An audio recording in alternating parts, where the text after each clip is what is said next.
Hi guys, I'm Javi, sharing stories, thoughts, and random contents straight from real life. Kung bago ka pa lamang sa aking channel, mag-subscribe ka na para sabay-sabay tayong matuwa at matuto.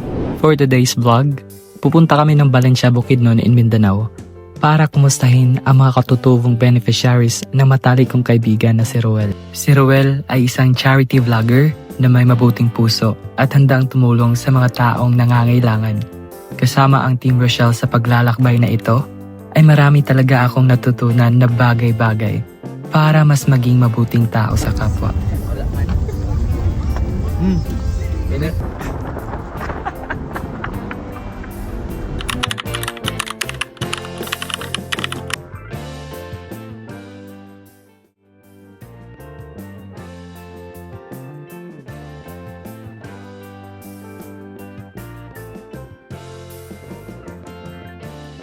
Habang nasa biyahe kami, syempre we've eaten the bread we bought kanina sa sentro ng Bukidnon. Hindi pwedeng magutom kasi tatawid pa kami ng maraming bundok para makarating sa tuktok ng Bukidnon kung saan nakatira ang ating mga kapatid na katutubo sa Mindanao.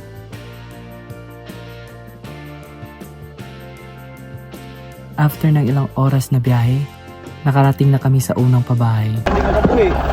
Baliktad man o. Wala. Sa aming pagdating, sinalubong kami kaagad ni Mabel at agad siyang nagbigay ng mga upuan. A simple way of putting effort into something can define who you really are. Isa itong patunay ng ating mga kapatid na katutubo ay may mabuting puso, basta't nabigyan lamang ng pantay na oportunidad at pribilehiyo. Si Mabel ay isang katutubong breadwinner ng pamilya. Sumasali siya sa mga pageants upang makatulong sa kanyang pamilya. Isa siyang mabuting anak at masipag na mag-aaral. Unang pasok mo pa lamang sa kanilang bahay, mapapahanga ka na sa angking galing ng isang dalagang katutubo. Nice kay Bay. Sure ba? The best. CR dito. Sa kanilang bahay, makikita mo ang maraming sashes at awards mula sa kanyang sinalihang pageants. So, ayan mga kalangga. Grabe. Ano yung napipil mo, Mabel, na nakausap mo si JB? Kinakabahan po dahil Kinabahan ka? obvious po na matalino po siya at ang fluent niya po mag-English po. Full of wisdom, no? Yeah. Talagang kami kanina nakatingin lang, nakatulala lang kami kasi ang ganda ng discussion, yung galing, di ba? Marami ka ding natutunan sa kanya ng mga advices. Ang mga kasunod na video ay unexpected dahil nagkaroon kami ni Mabel ng masinsinang usapan.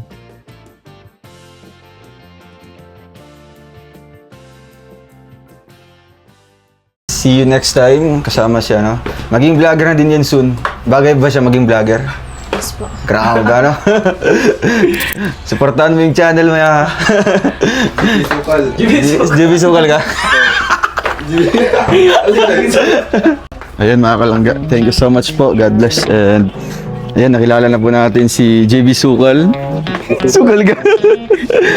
Ayan, abangan niyo po ang... Ay grabe, may pa flying kiss pa mga kalangga. Abangan niyo po yung kanyang first upload sa kanyang YouTube channel mga kalangga. Soon magiging YouTuber na din po siya and maging member din po ng ating samahan po mga kalangga para mas marami tayong matutulungan, pupuntahan, no? Basta't sama-sama lang po, walang naiiwan. Ano do? Thank you, God bless, and Happy New Year po. Bye-bye. Napan to. Pagkilala ka. Hi!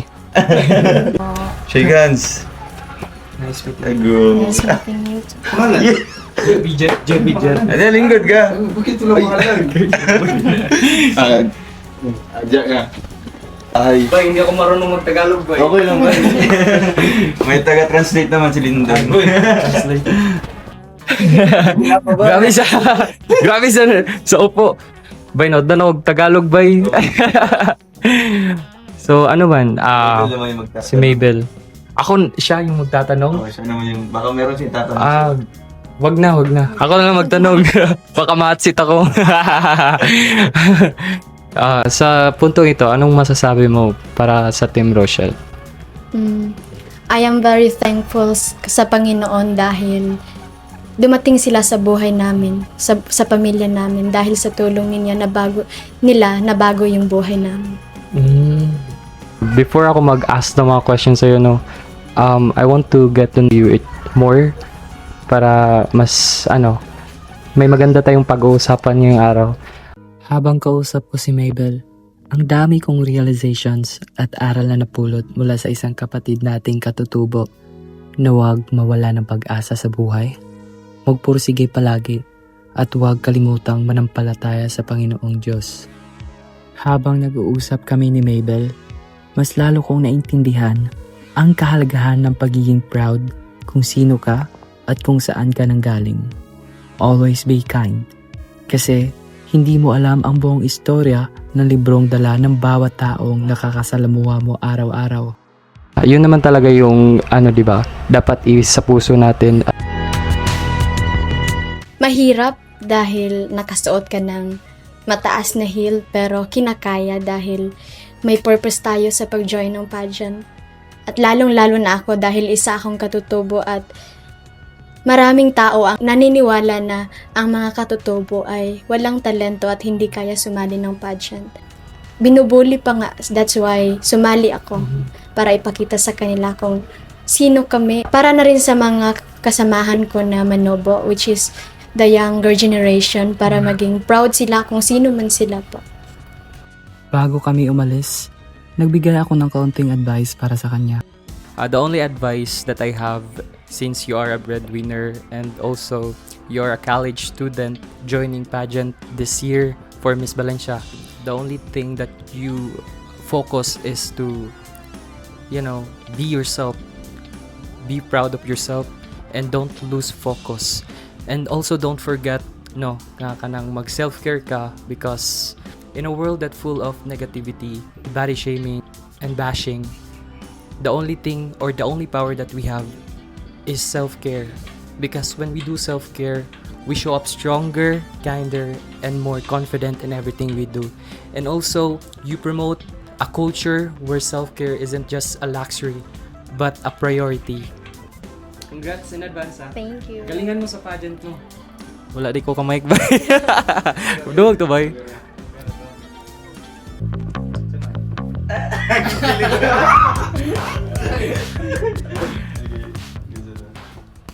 Pagkatapos kina Mabel, bumiyahe kami kaagad papunta sa kabilang bundok upang magbigay ng tulong at kamustahin ang mga kapatid nating katutubo, ang pamilya Kabantaw.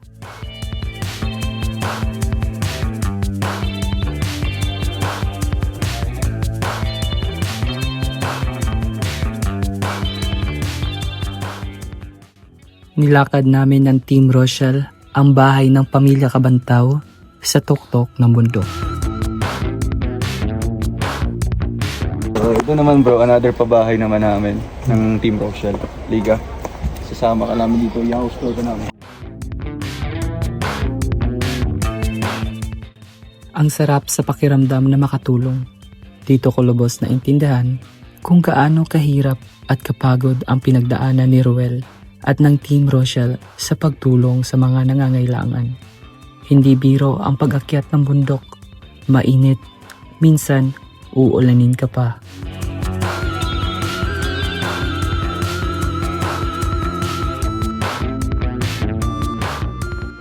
Dito po. Bro.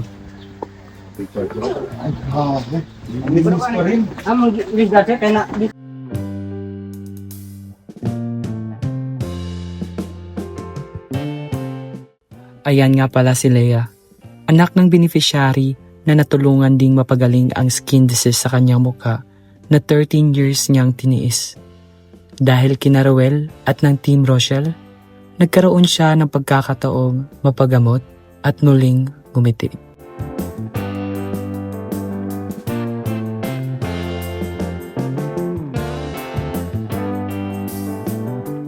Daadlaw na makaon. Kaya na ako ihatag sa inyo ha. Ito ay galing sa ating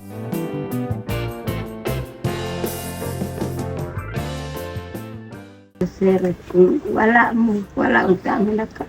Balay, lindot na balay. Kay walang-wala yun may. Salamat kayo sa Team Rosel. Kay labi na ang akong anak sir nga Trisina Katrig ang gidala-dala yang Grabe, sakit. 13 years na pala yun na may sakit Kay sa akong pasalamat balat. nga. Hindi namin mapigilang maging emosyonal din sa mga karanasan nila. Sa puntong ito, nagkaroon ng kaunting kamustahan at pag-abot ng tulong para sa pamilya Kabantaw. Isa sila sa mga deserving na nabigyan ng bagong bahay mula sa trapal na bubong at pinagtagpi-tagping yero na pader. Ngayon ay nakatira na sila sa mas maaliwalas, komportable at ligtas na tahanan. Pagkatapos naming maihatid ang tulong sa pamilya Kabantaw, ay nakilala namin sa daan si Auntie Joanne. Samahan niyo kami ulit sa paglalakbay papunta sa kabilang bundok para mapuntahan ang kanyang bahay. Hi po!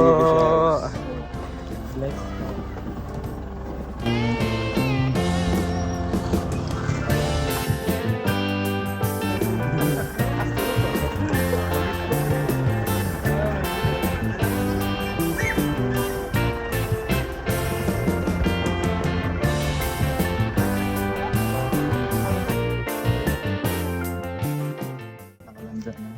Barong-barong dito sa nakatira ngayon. Kaya ngayon, samahan niyo po kami mga kalangga. No? Hindi natin silang kukumustahin po sa kanilang kalagayan po dito.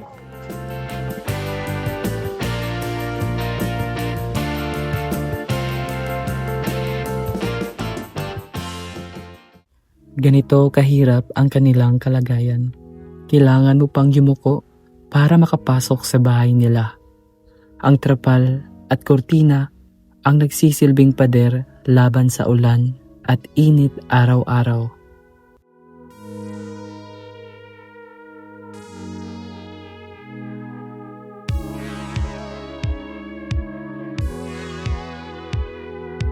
Gayunpaman, sa kabila ng hirap na kanilang dinaranas, nakangiti pa rin sila, isang patunay na may pag-asa. 1, 2, 3, go! Jesus sa krus, ika'y namatay. Nabuhay mungin parang mundong ligtas. Kasalanan ko ay patawarin ko. Maging Panginoon, kaibigan ko. Tulungan mo ay nagsimula muli. Buhay ko'y alay sa'yo. Tulungan mo ay nagsimula muli. Ay, grabe! galing! Jody Ann. Jody Ann Santos. Si Jody Ann, no? Artista yun Talagang pinaghi sa lubong po, ano? Mas po natin galing po sa team. Maraming salamat po. Grabe.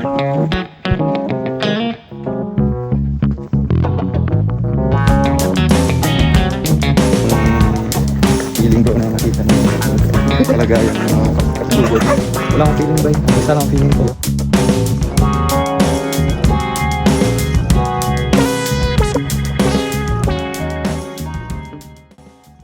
Pagkatapos naming ma-interview si Auntie Joanne, kumain muna kami sa tabing kalsada.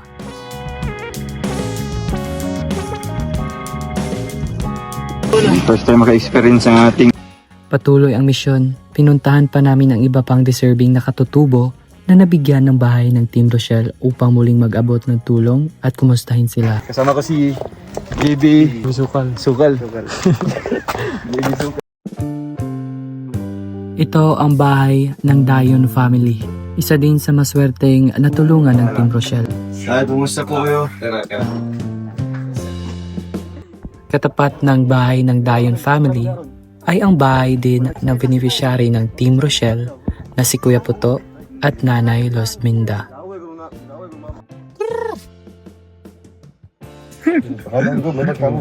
Di lang. Unsa ni kamatis o Unsa man ni kamatis, talong, orowel. na lang po. Pa-DM na lang po kung ano to. Bell pepper.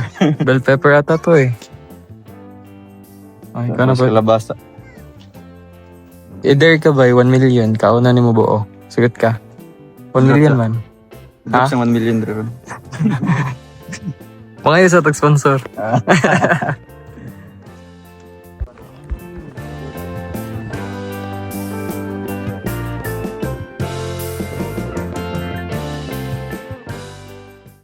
Catherine Team Channel. Ito po muli si Rawal of Malalag and kasama po natin ngayon si Lindon. Ang may hawak ng camera si Jan para maging Jan Lindon. And syempre si JV. Hopya guys, hopya. Bisugal. At syempre yung may hawak po ng ating groceries po mga kalangga. Worth 10,000 si Agilang Bukid. Dito tayo sa ating first pabahay po ng Bukid nun. So ito po yung beneficiary po sila. Kuya po to.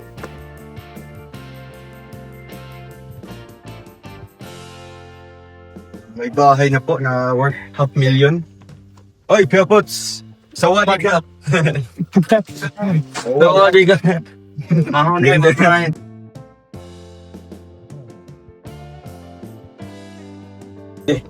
Oh, ito yung pabahay lamang bro ha. Look, oh.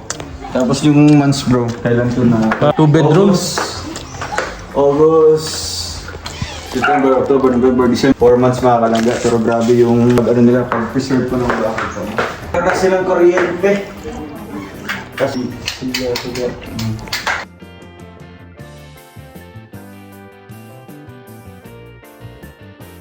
Akala ko mainit dito, di naman pala. Ano bro? Oh, tignan mo. Di ba mainit sa labas? Tignan mo. Hindi siya mainit bro eh. Na bro. Ah, the best view. Ah, grabe. The best. Pagising mo. Diba? Wow. Maganda na may fogs na dyan. Ayun o, may fogs May dun. pakapi-kapi. Tignan mo. May fogs dito. Wala. Grabe boy. Wala tayong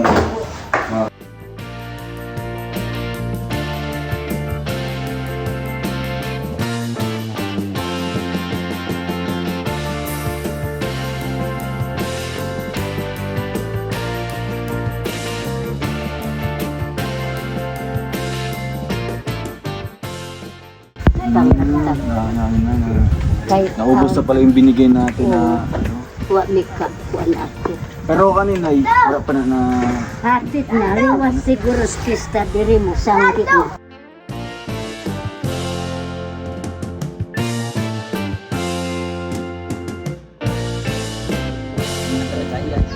Nagpapasalamat sila sa mga supporter, sa sponsor sa kanilang bahay, mga sponsor.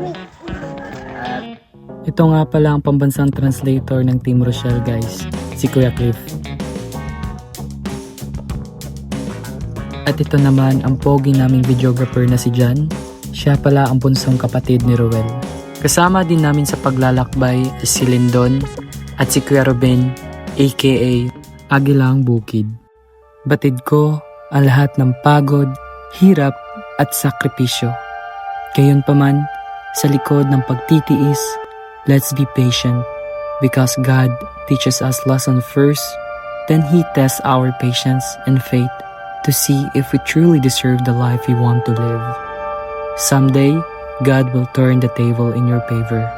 Guys, huwag niyo kalimutan magdasal because God always hears prayers and God answers prayers. Sa aming pag-uwi ay nadaanan din namin ang public CR sponsored by Team Rochelle.